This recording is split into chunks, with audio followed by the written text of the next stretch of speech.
By the time my doorbell rang the next morning, I already knew who was standing outside. I didn't need to check the security camera. There was only one person who would keep pressing the button every few seconds without giving up. I poured another cup of coffee, sat at the kitchen table, and let the silence fill the house. My phone buzzed almost immediately. "Ryan, please open the door. We need to talk." I stared at the message for several seconds before setting the phone face down. 12 hours earlier, we had arrived at my company's annual celebration looking like any other happily married couple. We laughed during dinner, posed for photographs, and talked about taking a weekend trip after the busy season ended. If someone had told me then that my marriage would be over before sunrise, I would have laughed. Instead, I would soon witness something I could never unsee. The ballroom was packed with music, laughter, and conversations that blended into a constant hum. I stepped away from our table to answer a phone call from a client that lasted less than 5 minutes. When I returned, Lauren was gone. At first, I assumed she was talking with friends. I walked through the crowd, smiling politely at co-workers until I reached the outdoor terrace overlooking the city lights. That's where I saw them. Lauren was standing close to a man I recognized from one of her professional networking events. They were laughing quietly, completely unaware that anyone was watching. Before I could call her name, he reached up, brushed a strand of hair away from her face, and kissed her. She didn't pull away. She kissed him back. Time seemed to stop.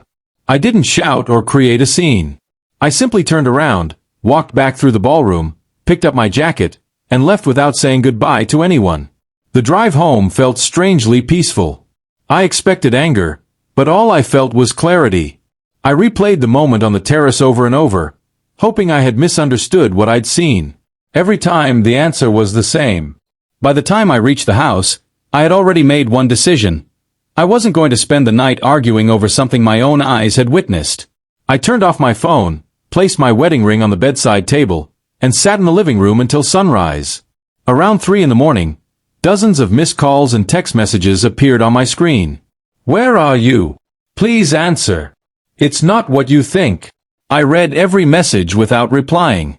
There are moments when explanations arrive too late. Whatever she wanted to tell me now, she had chosen silence during the only moment that truly mattered. When another man kissed my wife, and she kissed him back. The next morning, the doorbell rang again and again until I finally looked through the security camera. Lauren stood on the porch wearing yesterday's evening dress, her mascara streaked from crying. She wasn't alone. Her younger sister was beside her, quietly trying to convince her to stop knocking. Lauren looked directly at the camera and whispered, "Ryan, I know you're inside. Please, just give me 5 minutes." I opened the door but stayed in the hallway. She rushed forward, only to stop when she noticed the wedding ring resting on the entry table. Her eyes locked onto it instantly. "You're giving up because of one mistake?" she asked through tears. I shook my head calmly. "No," I replied. "I'm giving up because of the choice you made before the mistake, and the one you made after it." She frowned, confused, realizing I knew far more than she expected. Lauren looked at me in complete confusion. "What do you mean?" she asked, wiping away tears. I reached into my jacket pocket and handed her a folded receipt from the hotel valet. "After I left the party, I couldn't stop thinking about what I'd seen," I said quietly. "So I waited across the street." Her face immediately lost its color. I wasn't proud of waiting there, but I needed to know whether that kiss had truly been a momentary lapse or the beginning of something more. About 20 minutes later, I watched her and the same man leave the hotel together. They stood beside his car for several minutes, talking and laughing as if nothing important had happened. Then she hugged him again before getting into the passenger seat. I never followed them after that. I didn't need to. The hardest decision of my life had already been made before either of them drove away. Lauren covered her mouth with both hands as fresh tears rolled down her face. "Ryan, he drove me to my sister's apartment because I wasn't in any condition to drive," she said desperately. Her sister nodded immediately. "She's telling the truth. She came to my place that night. I believed them. But belief wasn't the issue anymore." "I don't think you spent the night with him," I answered honestly. "What I can't ignore is everything that happened before you got into his car." Lauren's shoulders slumped. She finally stopped trying to argue about the ride home and admitted the kiss had never been accidental. I felt emotionally disconnected for months, she whispered. Instead of talking to you, I made the worst decision of my life. The honesty came too late to erase what had happened, but it was the first completely truthful sentence she had spoken since arriving at my door. Neither of us spoke for nearly a minute. The silence wasn't filled with anger anymore. It was filled with the weight of everything we had failed to say over the previous year. Lauren finally looked up and admitted that the kiss hadn't started that evening. It had started weeks earlier with private conversations, hidden lunches, and messages she kept deleting before coming home. I kept telling myself it wasn't an affair because nothing physical had happened, she said quietly. Last night proved I was only lying to myself.